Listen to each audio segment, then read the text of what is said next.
ഇതാണ് നമ്മുടെ അഡ്മിഷൻ ഗേറ്റ്വേയുടെ higher secondary vocational higher secondary ഏകജാല പ്രവേശനത്തിന് വേണ്ടിയിട്ടുള്ള അഡ്മിഷൻ ഗേറ്റ്വേ.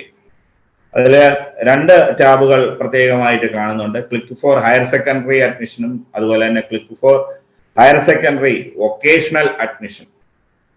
അത് VHSCക്കുള്ള അഡ്മിഷന് വേണ്ടിയിട്ടുള്ളതാണ് രണ്ടാമത്തെ ലിങ്ക്. അതായത് പലപ്പോഴും ഈ ഹയർ സെക്കൻഡറി അഡ്മിഷനും വൊക്കേഷണൽ ഹയർ സെക്കൻഡറി അഡ്മിഷനും നമ്മുടെ രക്ഷിതാക്കൾക്ക് കൃത്യമായിട്ട് മനസ്സിലാക്കാൻ പറ്റാത്ത ഒരു സാഹചര്യമുണ്ട്. അതുകൊണ്ട് ആണ് ഈ പ്രാവശ്യം മുതൽ ഈ 2 സ്ട്രീമിലുള്ള അപേക്ഷാ സമർപ്പണത്തിനും വേണ്ടി ഒരു അഡ്മിഷൻ ഗേറ്റ്വേ ഉണ്ടാക്കിയിട്ടുള്ളത് എന്നുള്ളതാണ്. അപ്പൊ ഹയർ സെക്കൻഡറി പ്രവേശനത്തിന് വേണ്ടി click for higher secondary admission അതിൽ ക്ലിക്ക് ചെയ്യുമ്പോൾ നമ്മുടെ HSK പോർട്ടലിൽ നമ്മുടെ അഡ്മിഷൻ പോർട്ടലിലേക്ക് അത് പോവുകയാണ് ചെയ്യുന്നത്. ഇപ്പൊ click for higher secondary admission അതിൽ ക്ലിക്ക് ചെയ്യുമ്പോൾ നമുക്ക് നമ്മുടെ HSK പോർട്ടലിലേക്ക് പോകാൻ കഴിയും. ഇവിടെ നിലവിൽ പ്രോസ്പെക്ടസ് ലഭ്യമാക്കിയിട്ടുണ്ട്. അതുപോലെ തന്നെ ഹൗ ടു അപ്ലൈ ഓൺലൈൻ എന്നുള്ള വിശദമായിട്ടുള്ള യൂസർ മാനുവൽ ഉണ്ട്. നമ്മുടെ ഓൺലൈൻ അപേക്ഷാ സമർപ്പണത്തിന് മുന്നോടിയായിട്ട് ഓരോ അപേക്ഷകരും മൊബൈൽ OTP ഉപയോഗിച്ച് ഒരു കാൻഡിഡേറ്റ് ലോഗിൻ ക്രിയേറ്റ് ചെയ്യേണ്ടതുണ്ട്. അപ്പൊ അതിനു വേണ്ടിയിട്ടുള്ള ലിങ്കാണ് create candidate login SWS. Candidate login create ചെയ്താൽ മാത്രമേ നമുക്ക് അപേക്ഷ സമർപ്പിക്കാൻ കഴിയുകയുള്ളൂ. അപ്പൊ അപേക്ഷ സമർപ്പിക്കുന്നതിന് നമ്മൾ ക്രിയേറ്റ് ചെയ്ത കാൻഡിഡേറ്റ് ലോഗിനിൽ ലോഗിൻ ചെയ്യണം. ലോഗിൻ ചെയ്ത് അതിനുള്ളിലാണ് അപ്ലൈ ചെയ്യാനുള്ള പ്രൊവിഷൻ എന്ന് പറയുന്നത്. ഒരു മൊബൈൽ നമ്പർ ഉപയോഗിച്ച് നമുക്ക് ഒരു അപേക്ഷ മാത്രമേ സമർപ്പിക്കാൻ കഴിയുകയുള്ളൂ എന്നുള്ളതാണ്. അടുത്ത നമ്മൾ എങ്ങനെയാ നമുക്ക് ഒരു കാൻഡിഡേറ്റ് ലോഗിൻ ക്രിയേറ്റ് ചെയ്യാമെന്നും അതിനുശേഷം അപേക്ഷാ സമർപ്പണം എങ്ങനെ എന്നുള്ളതും.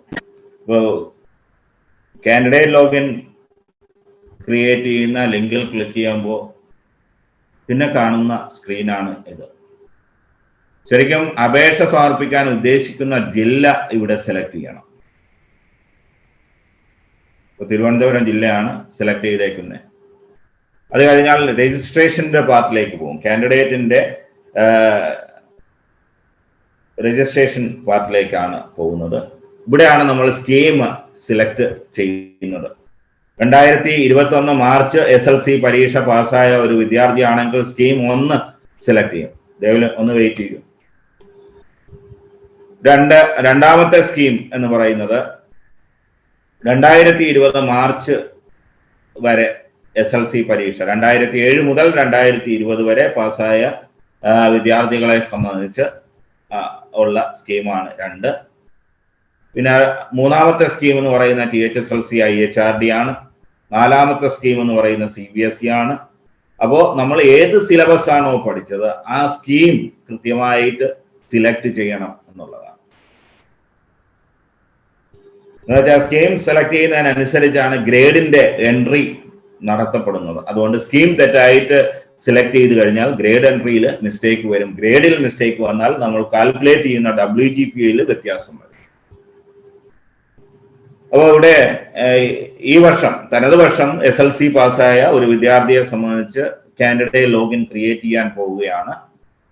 കുട്ടിയുടെ രജിസ്റ്റർ നമ്പർ കൊടുക്കണം. മന്ത് പാസ് മാർച്ചാണ്, മാർച്ച് എന്ന് കൊടുക്കാം. Year pass 2021. ഇതാണ് ഡേറ്റ് ഓഫ് ബർത്ത്. തനത് സ്കീമിൽ SLC പാസ്സായ വിദ്യാർത്ഥികളെ സംബന്ധിച്ച് അപേക്ഷയിൽ പൊതുവിവരങ്ങൾ അതുപോലെ ഗ്രേഡ് അതില് ഭൂരിഭാഗം ഡേറ്റയും ഓട്ടോമാറ്റിക് ആയിട്ട് അപേക്ഷയിൽ വരും എന്നുള്ളതാണ്. മൊബൈൽ നമ്പർ അതായത് SMS നമുക്ക് ലഭിക്കുന്ന തരത്തിൽ, അതായത് SMS എനേബിൾ ആക്കിയിട്ടുള്ള, ചിലർക്ക് ഡിസേബിൾ ചെയ്ത് വെക്കാറുണ്ട്. അപ്പൊ എനേബിൾ ആക്കിയിട്ടുള്ള അതായത് SMS നമുക്ക് കിട്ടുന്ന ഒരു മൊബൈൽ നമ്പർ വേണം നമ്മൾ കൊടുക്കാൻ. ആ മൊബൈൽ നമ്പർ കൺഫേം ചെയ്യണം. ദെൻ മോഡ് ഓഫ് ആപ്ലിക്കേഷൻ, സ്വന്തമായിട്ടാണോ അപേക്ഷ സമർപ്പിക്കുന്നത്, അതല്ല സ്കൂളിലെ ഹെൽപ്പ് ഡെസ്ക് ആണോ ഉപയോഗിക്കുന്നത്, അതല്ല മറ്റേതെങ്കിലും മാർഗേണയാണോ എന്നുള്ളത്. അത് സെലക്ട് ചെയ്യുന്നു. അത് കഴിഞ്ഞ് കോഡ് ക്യാപ്ച കോഡ് കൊടുത്ത് സബ്മിറ്റ് ചെയ്യണം. സബ്മിറ്റ് ചെയ്യുമ്പോൾ നമ്മൾ കൊടുത്ത മൊബൈൽ നമ്പറിലേക്ക് OTP സെൻഡ് ചെയ്യാനുള്ള പേജിലേക്ക് പോകും. അവിടെ സെൻഡ് OTP ക്ലിക്ക് ചെയ്യുമ്പോൾ നമ്മുടെ മൊബൈലിലേക്ക് ഒരു OTP 4 ഡിജിറ്റ് OTP ലഭിക്കും.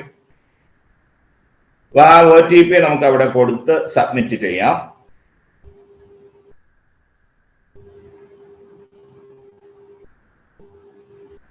സബ്മിറ്റ് ചെയ്യുമ്പോൾ അടുത്ത പേജിലേക്ക് പോകും. അതായത് പുതിയൊരു പാസ്വേഡ്, നമ്മളെ കാൻഡിഡേറ്റ് ലോഗിന് വേണ്ടിയിട്ട് ഒരു പാസ്വേഡ് സെറ്റ് ചെയ്യണം. പാസ്വേഡ് മിനിമം 8 ക്യാരക്ടേഴ്സ് ഉള്ള ഒരു സ്ട്രിങ് ആയിരിക്കണം. ആ 8 ക്യാരക്ടേഴ്സിൽ ഒരു അപ്പർ കേസ് ലെറ്റർ ഉണ്ടാവണം, ഒരു അപ്പർ കേസ് ലെറ്റർ എങ്കിലും ഉണ്ടാവണം, ലോവർ കേസ് ലെറ്റേഴ്സ് ഉണ്ടാവണം, അറ്റ്ലീസ്റ്റ് 1 ഡിജിറ്റ് ഉണ്ടാവണം, സ്പെഷ്യൽ ക്യാരക്ടർ ഉണ്ടാവണം. അങ്ങനെയുള്ള ഒരു ഇത് കൊടുത്ത് അപ്ഡേറ്റ് ചെയ്യുമ്പോൾ അവിടെ കാൻഡിഡേറ്റ് ലോഗിൻ ക്രിയേറ്റ് ചെയ്യപ്പെട്ടു എന്നുള്ളതാണ്. 10 ഡിജിറ്റ് ആപ്ലിക്കേഷൻ നമ്പറാണ് യൂസർ നെയിമായിട്ട് വരുന്നത്. അതിൽ ആദ്യത്തെ 2 ഡിജിറ്റ് എന്ന് പറയുന്ന വർഷത്തെ പ്രതിദാനം ചെയ്യുന്നു. 10 ഡിജിറ്റ് എന്ന് പറയുമ്പോൾ ഇത്രയും ഡിജിറ്റ് എങ്ങനെ ഓർത്തിരിക്കും എന്നുള്ളതാണ്. ആദ്യത്തെ 2 ഡിജിറ്റ് എന്ന് പറയുന്നത് വർഷത്തെ, അടുത്ത 2 ഡിജിറ്റ് എന്ന് പറയുന്നത് നമ്മുടെ ഡിസ്ട്രിക്റ്റിന്റെ ആണ്. 01 ട്രിവാൻഡ്രം, 02 കൊല്ലം, ആ തരത്തിൽ ആണ്. ശരിക്കും നമ്മൾ ഓർത്തിരിക്കേണ്ടത് ഇത് കഴിഞ്ഞിട്ടുള്ള പോർഷൻ മാത്രമാണ്. എങ്കിലും നമ്മൾ ഏത് കാര്യത്തിനും ഈ 10 ഡിജിറ്റും ആണ് എൻ്റർ ചെയ്ത് പോകേണ്ടത്. അപ്പോൾ ഇനി അപേക്ഷ, നമ്മളിപ്പോ കാൻഡിഡേറ്റ് ലോഗിൻ ക്രിയേറ്റ് ചെയ്ത് കഴിഞ്ഞു. ആ ആപ്ലിക്കേഷൻ നമ്പർ ആണ് യൂസർ നെയിമായിട്ട് നമ്മൾ കൊടുക്കേണ്ടത്. പാസ്വേഡ് നമ്മൾ സെറ്റ് ചെയ്ത് വെച്ചിട്ടുണ്ട്. ദെൻ അത് കഴിഞ്ഞ് അപ്ലൈഡ് ഡിസ്ട്രിക്റ്റ് ഏതാണോ അത് കൊടുത്ത് നമുക്ക് ലോഗിൻ ചെയ്യാം. ആ കാൻഡിഡേറ്റ് ലോഗിൻ ക്ലിക്ക് ചെയ്യാം. യൂസർ നെയിം എന്ന് പറയുന്ന ആപ്ലിക്കേഷൻ നമ്പർ തന്നെയാണ്. ആ ആപ്ലിക്കേഷൻ നമ്പർ കൊടുക്കുക, പാസ്വേഡ് ടൈപ്പ് ചെയ്യാം.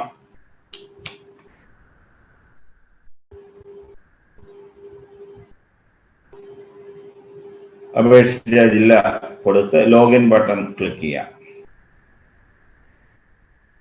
അപ്പൊ ലോഗിൻ ചെയ്ത് നമ്മുടെ കാൻഡിഡേറ്റ് ലോഗിൻ അകത്ത് എത്തുമ്പോൾ അവിടെ ലിങ്ക് ഉണ്ടാവും. അപ്ലൈ ഓൺലൈൻ എന്നുള്ള ലിങ്കാണ് കാണുന്നത്. അതിന് നമുക്ക് ക്ലിക്ക് ചെയ്യാം.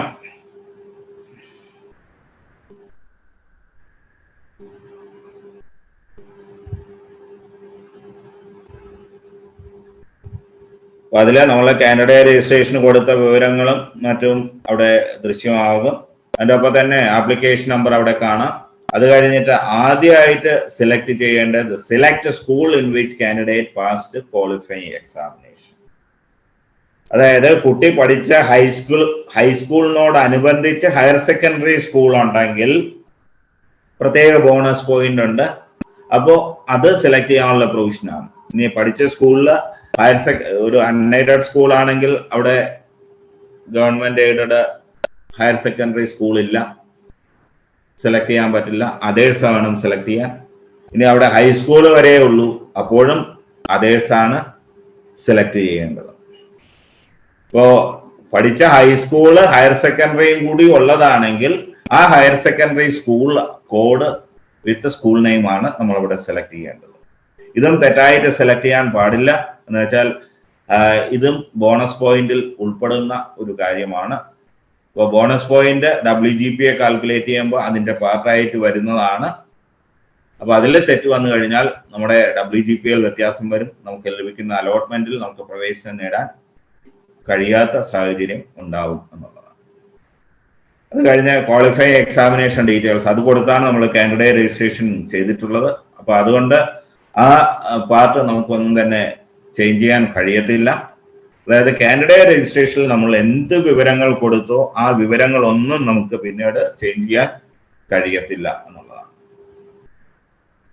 ഇനി തനത് SLC ആയതുകൊണ്ടാണ് ഇതിലെ കുറേയധികം കാര്യങ്ങൾ നമുക്കിവിടെ ലിസ്റ്റ് ഔട്ടായി കാണിച്ചിരിക്കുന്നത്. അവിടെ കാണാം കുട്ടിയുടെ കാസ്റ്റ് മുസ്ലിമാണ്, കാറ്റഗറി ഓട്ടോമാറ്റിക് ആയിട്ട് മുസ്ലിം എന്ന് വന്നിട്ടുണ്ട്, റിലീജിയൻ ഇസ്ലാം എന്ന് വന്നിട്ടുണ്ട്, ഡേറ്റ് ഓഫ് ബർത്ത് അവിടെ ഉണ്ട്, ഫാദർ നെയിം ഉണ്ട്, മദർ നെയിം ഉണ്ട്, ഗാർഡിയൻ നെയിം. ഇനി നമുക്ക് ആധാർ നമ്പർ ആവശ്യപ്പെടുന്നുണ്ട്. അപ്പോൾ ആധാർ നമ്പർ നമുക്ക് വേണമെങ്കിൽ കൊടുക്കാം. ആധാർ നമ്പർ ഇല്ല, എൻറോൾമെന്റ് നമ്പർ ആണുള്ളെങ്കിൽ അത് കൊടുക്കാം. ഇനി ഇത് രണ്ടും കൊടുക്കാൻ ആഗ്രഹിക്കുന്നില്ല എങ്കിൽ നൺ കൊടുത്ത് നമുക്ക് പ്രൊസീഡ് ചെയ്യാം എന്നുള്ളതാണ്. മറ്റു ഡീറ്റെയിൽസ് ആണ് ഇനി ചോദിക്കുന്നത്. Whether belongs to linguistic minority. നമ്മുടെ പ്രോസ്പെക്ടസ് പ്രകാരം തിരുവനന്തപുരം, ഇടുക്കി, പാലക്കാട് ഇങ്ങനെയുള്ള ജില്ലയിൽ ലിംഗ്വിസ്റ്റിക് മൈനോറിറ്റിക്ക് പ്രത്യേക റിസർവേഷൻ ചില സ്കൂളുകളിലുണ്ട്. അപ്പൊ അത് പരിഗണിക്കുന്നതിന് വേണ്ടിയിട്ടാണ്. ലിംഗ്വിസ്റ്റിക് മൈനോറിറ്റി ആയിട്ടുള്ള ആണെങ്കിൽ അത് മാർക്ക് ചെയ്യാം. SLC പാസ്സായ കുട്ടികളാണെങ്കിൽ ലിംഗ്വിസ്റ്റിക് മൈനോറിറ്റി ആണോ എന്ന് ഉറപ്പാക്കാൻ അവരുടെ ഫസ്റ്റ് ലാംഗ്വേജ് എന്ന് പറയുന്നത് തമിഴ് അല്ലെങ്കിൽ കന്നഡയാണെങ്കിൽ നമുക്ക് അവരെ ലിംഗ്വിസ്റ്റിക് മൈനോറിറ്റി ആയിട്ട് സെലക്ട് ചെയ്തിട്ടുണ്ടെങ്കിൽ അത് ലിംഗ്വിസ്റ്റിക് മൈനോറിറ്റി ആയിട്ട് പരിഗണിക്കാം. അതല്ലെങ്കിൽ അവര് തരേണ്ട സർട്ടിഫിക്കറ്റ് ലിംഗ്വിസ്റ്റിക് മൈനോറിറ്റി അവരുടെ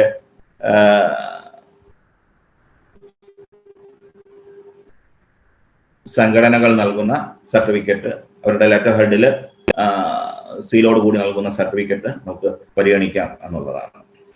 അപ്പൊ നമ്മൾ ഇതില് പ്രത്യേകമായിട്ട് ഏത് കാര്യം പരിഗണിച്ചാലും അതിനെല്ലാം സർട്ടിഫിക്കറ്റിന്റെ വിവരങ്ങൾ നൽകേണ്ടതുണ്ട് എന്നുള്ളതാണ്. ദെൻ അത് കഴിഞ്ഞ് വെദർ ഡിഫറൻ്റ്ലി ഏബിൾഡ്. 40% കൂടുതൽ പെർമനന്റ് ഡിസബിലിറ്റി ഉള്ള വിഭിന്നശേഷി വിഭാഗത്തിലുള്ള കുട്ടികളെ സംബന്ധിച്ച് പ്രത്യേക പരിഗണന നമ്മുടെ അലോട്ട്മെന്റിൽ നൽകുന്നുണ്ട്. അപ്പൊ അത്തരം സർട്ടിഫിക്കറ്റ് ഉള്ളവരെ സംബന്ധിച്ച് അത് സിലക്ട് ചെയ്യണം. പെർസെൻറ്റേജ് ഓഫ് ഡിസബിലിറ്റി അവിടെ കൊടുക്കാം.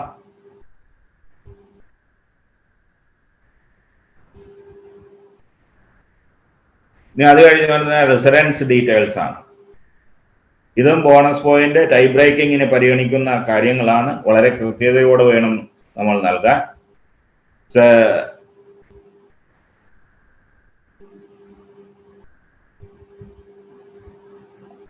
Resident district, resident taluk, residence local body ഇത്രയും നൽകുന്നു. ലോക്കൽ ബോഡിയും കൂടെ തിരുവനന്തപുരം കൊടുക്കുന്നു.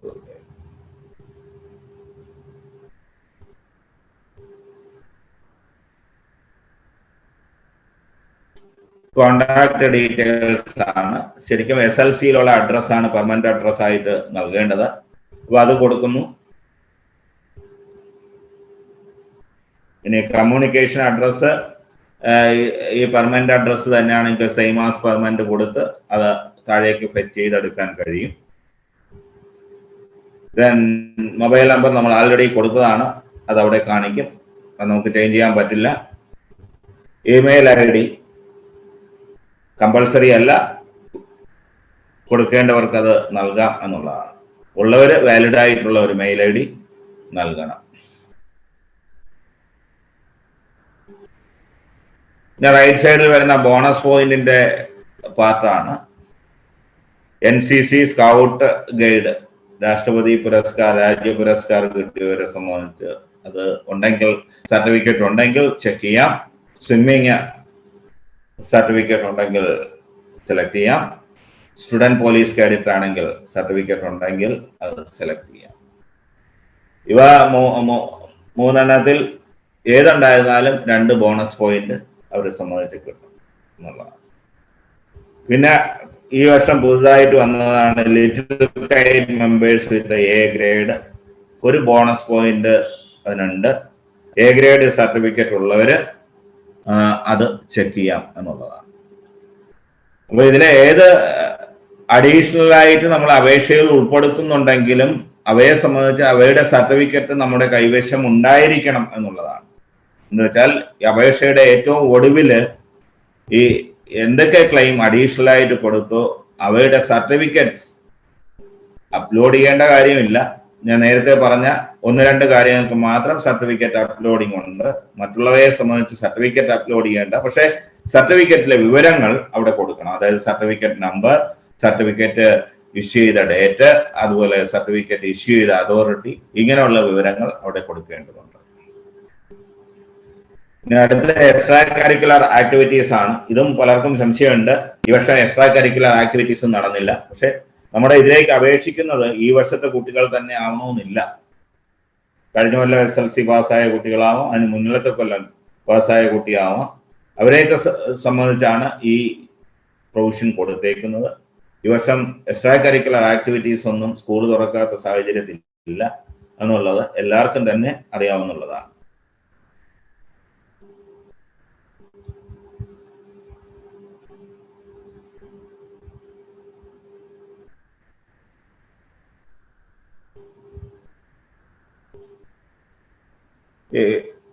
ഇത്തരത്തിൽ വിവരങ്ങൾ നൽകി പൊതുവിവരങ്ങൾ നമുക്ക് സബ്മിറ്റ് ചെയ്യാം.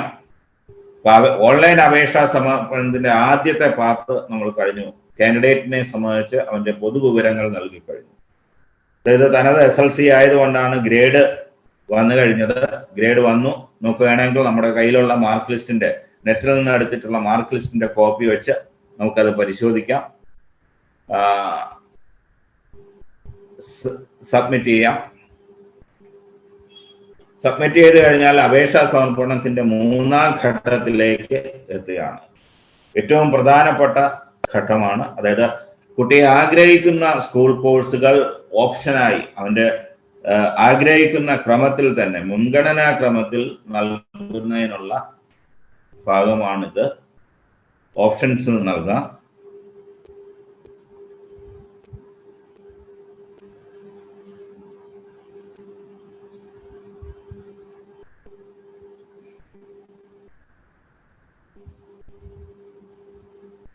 നമുക്ക് എത്ര വേണോ ഓപ്ഷൻസ് ഇവിടെ നൽകാം എന്നുള്ളതാണ്.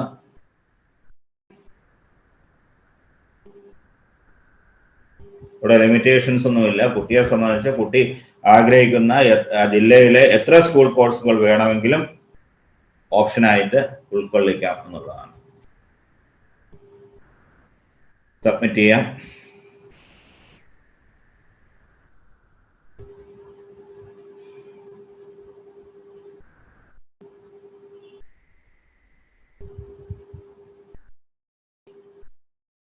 ഇവിടെ കുട്ടിയെ ഡിഫറൻ്റ്ലി ഏബിൾഡ് മാർക്ക് ചെയ്തുകൊണ്ടാണ് ആ സർട്ടിഫിക്കറ്റ് ഡീറ്റെയിൽസ് ചോദിച്ചേക്കുന്നത്.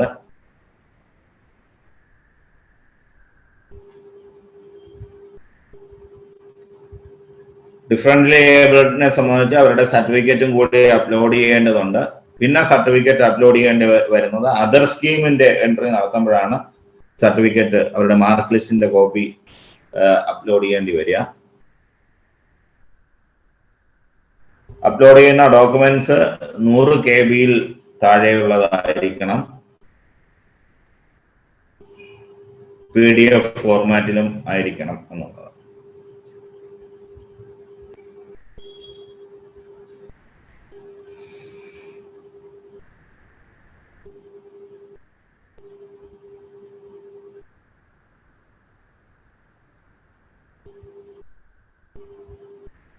അപ്പോൾ ഇത്രയും വിവരങ്ങൾ നൽകി സബ്മിറ്റ് ചെയ്യുമ്പോൾ നമുക്ക് അപേക്ഷയുടെ പ്രിവ്യൂ കാണാൻ പറ്റും. ആ പ്രിവ്യൂ ഒരിക്കൽ കൂടെ പരിശോധിക്കാം, പൊതുവിവരങ്ങൾ നോക്കാം. എന്തെങ്കിലും പിഴവുകൾ ഉണ്ടെങ്കിൽ അത് നമുക്ക് തിരുത്തുന്നതിന് വേണ്ടി edit candidate details button click ചെയ്യാം. ഇടയ്ക്ക് ചോദിച്ചു ബോണസ് പോയിന്റിന്റെ കാര്യത്തിൽ NCC, സ്കൗട്ട്, SBC, നീന്തൽ, ഇത് 3ഉം ഉള്ളവരെ സംബന്ധിച്ചായിരുന്നാലും 2 ബോണസ് പോയിന്റേ ഉള്ളൂ. 2 എണ്ണം ഉള്ളവരായിരുന്നാലും 2 ബോണസ് പോയിന്റേ ഉള്ളൂ. 1 മാത്രമാണെങ്കിലും 2 ബോണസ് പോയിന്റേ ഉള്ളൂ.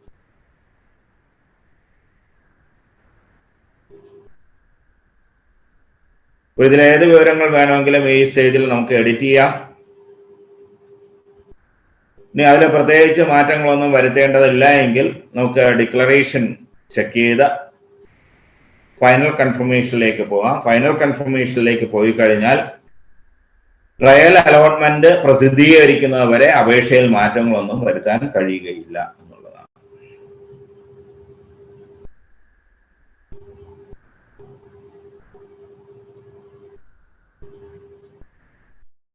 ഫൈനലായിട്ട് കൺഫേം ചെയ്തു. നമുക്കിവിടെ ഫിൽഡപ്പ് ഓൺലൈൻ ആപ്ലിക്കേഷൻ അത് പ്രിന്റബിൾ ഫോർമാറ്റിൽ കിട്ടും. വേണമെങ്കിൽ നമുക്ക് പ്രിന്റ് എടുത്ത് സൂക്ഷിക്കാം, അതല്ലെങ്കിൽ സോഫ്റ്റ് കോപ്പി ആയിട്ട് തന്നെ മെയിൻറ്റെയിൻ ചെയ്യാം എന്നുള്ളതാണ്. എപ്പോഴും നമ്മുടെ കാൻഡിഡേ ലോഗിനിൽ ഈ ആപ്ലിക്കേഷൻ അവൈലബിൾ ആയിരിക്കും. അതുകൊണ്ട് നമ്മൾ പ്രിന്റ് എടുത്ത് സൂക്ഷിക്കേണ്ട കാര്യം പോലും ഇല്ല എന്നുള്ളതാണ്. ഈ പ്രിന്റ് ഔട്ട് കഴിഞ്ഞ കൊല്ലത്തിന് മുന്നേ ആയിരുന്നെങ്കിൽ പ്രിന്റ് ഔട്ടും അപേക്ഷയുടെ ഫീസ് അതുപോലെ അനുബന്ധ രേഖകൾ ഇതെല്ലാം കൂടി നമ്മൾ തൊട്ടടുത്തുള്ള ഹയർ സെക്കൻഡറി സ്കൂളിൽ വെരിഫിക്കേഷന് വേണ്ടി സമർപ്പിക്കുമായിരുന്നു. കഴിഞ്ഞ കൊല്ലം മുതൽ COVID-19 പശ്ചാത്തലത്തിൽ ആ വെരിഫിക്കേഷൻ നമ്മൾ ഒഴിവാക്കിയിട്ടുണ്ട്. അതുകൊണ്ട് തന്നെ അപേക്ഷ സമർപ്പിക്കുമ്പോൾ നമ്മൾ കൊടുക്കുന്ന വിവരങ്ങളുടെ കൃത്യത അപേക്ഷകർ തന്നെ ഉറപ്പാക്കേണ്ടത് ഉണ്ട് എന്നുള്ളതാണ്.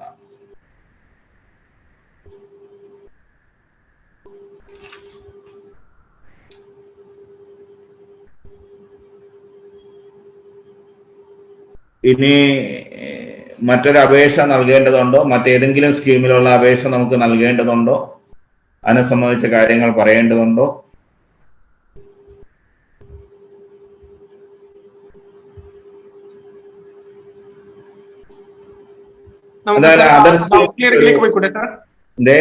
നമുക്ക് ഡൗട്ട് ക്ലിയറിംഗിലേക്ക് പോണോ? അധ്യാപകർക്ക് അവസരം കൊടുക്കണോ? ഇപ്പോഴേ കുറച്ച് ചോദ്യങ്ങൾ അല്ല, അത് ഞാൻ പൊതുവിലെ കാര്യങ്ങൾ പറഞ്ഞു കഴിഞ്ഞു. നമുക്കൊരു ലിമിറ്റിനപ്പുറം ഈ പരിപാടിയിൽ സംസാരിക്കാൻ കഴിയില്ല എന്നാണ് ഞാൻ മനസ്സിലാക്കുന്നത്. ഞാൻ അതർ സ്കീമിന്റെ ഒരു എൻട്രിയും കൂടെ വളരെ ഫാസ്റ്റ് ആയിട്ട് പറയാം. ഇവിടെ ഇടയ്ക്ക് വരുന്ന സംശയങ്ങൾ സംവരണേതര വിഭാഗത്തിനുള്ള EWS റിസർവേഷൻ ഉണ്ട്, അതിനെ സംബന്ധിച്ച് ചോദിച്ചിട്ടുണ്ട്. പിന്നെ VHSCക്കും HSSനും 2 തരത്തിലുള്ള നീന്തൽ സർട്ടിഫിക്കറ്റ് എന്നുള്ള ഒരു സംശയം വന്നിട്ടുണ്ട്. അത് സർക്കാർ അംഗീകരിച്ചു വന്ന പ്രോസ്പെക്ടസുകളാണ്. അപ്പൊ അതില് എന്തെങ്കിലും തരത്തിലുള്ള മാറ്റങ്ങൾ വരുന്നുണ്ടെങ്കിൽ തന്നെ സർക്കാർ തലത്തിൽ ഉണ്ടാവും എന്നുള്ളതാണ്. അപ്പൊ നിലവിൽ 2ന്റെ അഡ്മിഷനും 2 തരത്തിൽ ആണ് നടക്കുന്നത്. അതിൽ അലോട്ട്മെന്റിന്റെ നമ്പറിൽ വ്യത്യാസമുണ്ട്, ആപ്ലിക്കൻസിന്റെ നമ്പർ തന്നെ വ്യത്യാസമുണ്ട്, റിസർവേഷനിൽ വ്യത്യാസമുണ്ട്.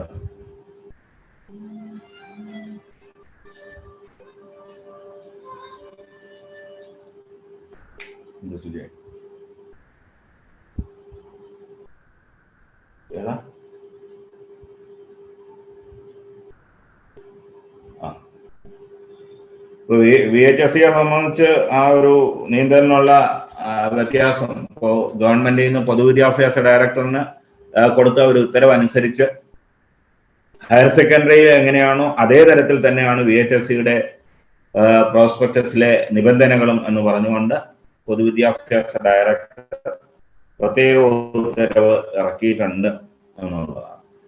അപ്പൊ അവിടെ നീന്തൽ 2 തരത്തിൽ ഇല്ല, ഒരേ തരത്തിൽ തന്നെ ആയിരിക്കും. ഇനി മാറ്റങ്ങൾ വരികയാണെങ്കിൽ തന്നെ അത് ഒരേ തരത്തിൽ തന്നെ ആയിരിക്കും. ഒരു ലോഗിനും കൂടെ അതർ സ്കീമിന്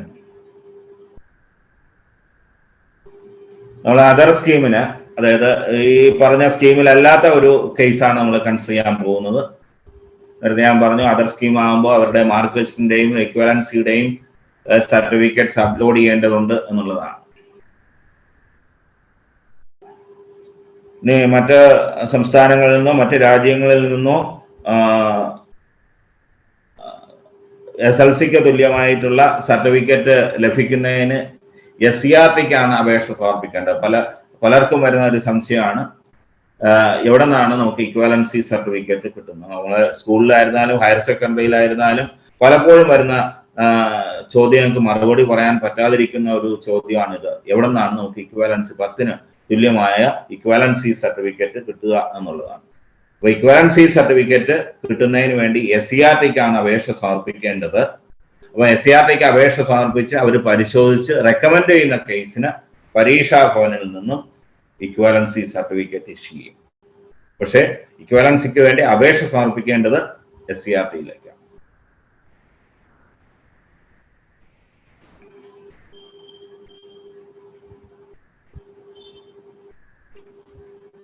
തനത് SLCക്ക് മാത്രമേ ഡേറ്റ ഫെച്ചായി വരത്തുള്ളൂ.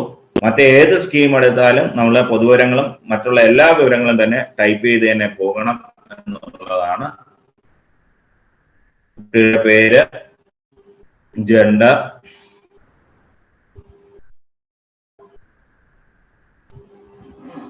കാസ്റ്റ്,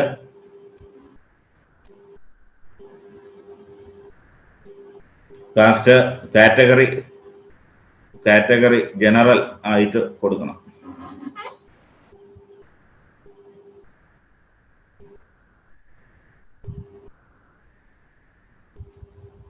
ജനറൽ വരുമ്പോൾ റിലീജിയൻ നമ്മൾ സെലക്ട് ചെയ്ത് തന്നെ കൊടുക്കേണ്ടി വരും.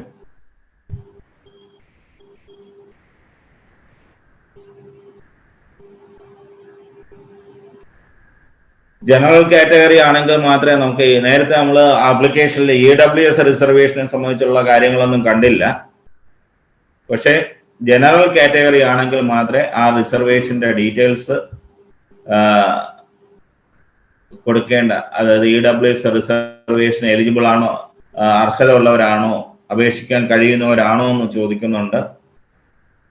അല്ലാത്ത കാറ്റഗറി നമ്മൾ നേരത്തെ ചെയ്ത ആ ഒരു അപേക്ഷ മുസ്ലിം കാറ്റഗറിയിലുള്ള ഒരു കുട്ടിയായിരുന്നു. അവരെ സംബന്ധിച്ച്, അതായത് റിസർവേഷൻ ഉള്ളവരെ സംബന്ധിച്ച് യാതൊരു കാരണവശാലും ആ എക്കണോമിക്കലി വീക്കർ സെക്ഷൻ എന്നുള്ള ആ പാർട്ട് അപേക്ഷയിൽ വരത്തില്ല.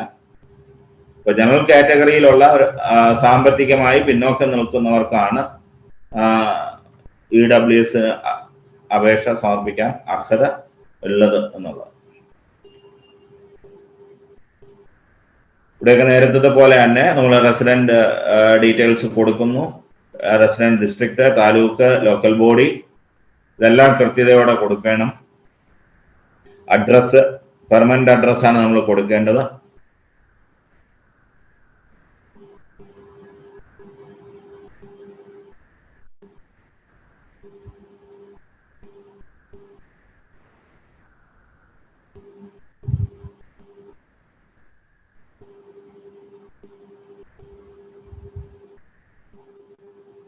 ചാൻസ് നമ്പർ കൊടുക്കണം. ഈ വർഷം പാസ്സായ കുട്ടിയാണെങ്കിൽ ചാൻസ് ആദ്യ തവണ തന്നെയാണ് ഇവിടെ eligible for EWS reservation S എന്ന് കൊടുക്കുകയാണെങ്കിൽ ഫർദർ ആയിട്ടുള്ള ക്വസ്റ്റ്യൻസ് വരും. ആനുവൽ ഇൻകം ചോദിക്കും.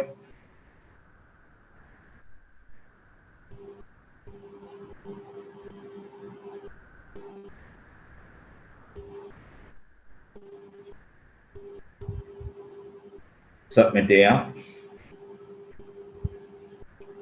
ഗ്രേഡ് കൊടുക്കുന്ന പേജിലേക്ക് പോകും. ഇവിടെ അതർ സ്കീം ആയിരുന്നു, അപ്പോൾ അവിടെ ഏത് ബോർഡാണെന്ന് സെലക്ട് ചെയ്യാൻ ആവശ്യപ്പെടുന്നുണ്ട്.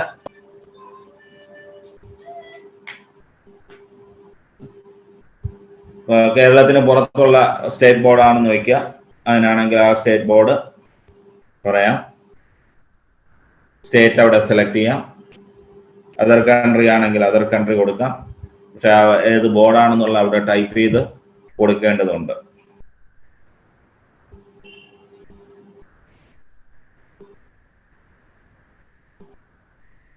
ഇവിടെ മാർക്ക് എൻട്രിയിൽ വരുന്ന ഫസ്റ്റ് ലാംഗ്വേജ്, അതുപോലെ തന്നെ ഇംഗ്ലീഷ്, ദെൻ സോഷ്യൽ സയൻസ്, പിന്നെ സയൻസ് പഠിച്ചിട്ടുള്ളവരാണെങ്കിൽ ആ സയൻസിന്റെ ഗ്രേഡ് പോയിന്റ് തന്നെ ഫിസിക്സ്, കെമിസ്ട്രി, ബയോളജിയിൽ നമ്മൾ കൊടുക്കണം.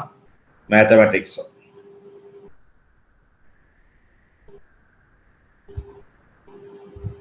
അപ്പൊ അങ്ങനെ നമ്മൾ നൽകുമ്പോൾ മിനിമം 7 പേപ്പറെങ്കിലും അവിടെ കാണിക്കുന്നു. വെച്ചാൽ സയൻസ് എന്നുള്ള നമ്മൾ സ്പ്ലിറ്റ് ചെയ്താണ് കൊടുക്കുന്നത്.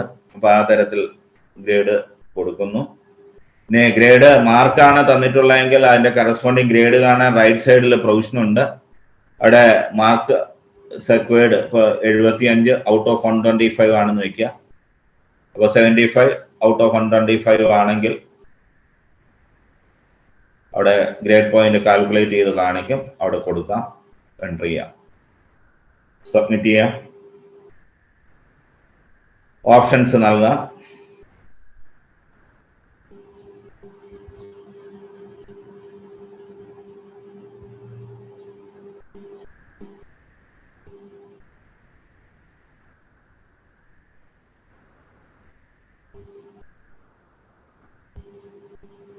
എത്ര വേണോ ഓപ്ഷൻസ് നമുക്ക് നൽകാമെന്നുള്ളതാണ്.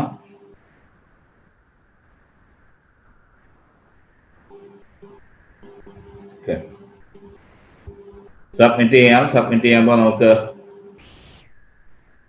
സർട്ടിഫിക്കറ്റ് ഡീറ്റെയിൽസ് എൻട്രിയിലേക്ക് പോകും. ക്വാളിഫൈ എക്സാമിന്റെ കൊടുക്കണം.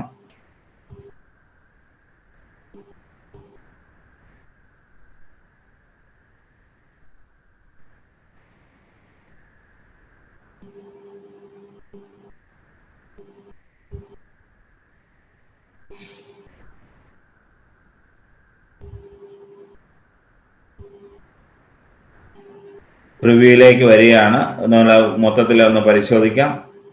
എവിടെയെങ്കിലും പിഴവുണ്ടെങ്കിൽ കറസ്പോണ്ടിങ് സെഷൻസിൽ എഡിറ്റ് ചെയ്യാനുള്ള പ്രൊവിഷൻസ് ഉണ്ട്. എഡിറ്റ് കാൻഡിഡേറ്റ് ഡീറ്റെയിൽസ് പാർട്ടാണ്. എഡിറ്റ് കാൻഡിഡേറ്റ് ഡീറ്റെയിൽസ് ക്ലിക്ക് ചെയ്യാം. ഗ്രേഡ് ആണെങ്കിൽ ഗ്രേഡ് എഡിറ്റ് ചെയ്യാനുള്ള പ്രൊവിഷൻ ഉണ്ട്. ഓപ്ഷൻസ് മാറ്റി കൊടുക്കണമെന്ന് തോന്നുകയാണെങ്കിൽ അത് എഡിറ്റ് ചെയ്യാനുള്ള പ്രൊവിഷൻ ഉണ്ട്. ഇതൊന്നും വേണ്ട എങ്കിൽ നമുക്ക് ഡിക്ലറേഷൻ ചെക്ക് ചെയ്ത് ഫൈനൽ കൺഫർമേഷനിലേക്ക് പോകാം എന്നുള്ളതാണ്. അപേക്ഷ സമർപ്പിക്കുന്നതിന് നമുക്ക് വളരെ സമയമൊന്നും എടുക്കുന്ന ഒരു കാര്യമല്ലെന്ന് മനസ്സിലാവുന്നുണ്ടല്ലോ. ശരിക്കും നമ്മൾ പ്രോസ്പെക്ടസും അതുപോലെ തന്നെ നമ്മുടെ ശരിക്കും കാറ്റഗറി ഇങ്ങനെയുള്ള വിവരങ്ങളും ഓപ്ഷൻസും നമ്മൾ എഴുതി വെച്ചിട്ട് അപേക്ഷ സമർപ്പിക്കാതിരിക്കുകയാണെങ്കിൽ വളരെ എളുപ്പത്തിൽ തന്നെ അപേക്ഷ സമർപ്പിച്ച്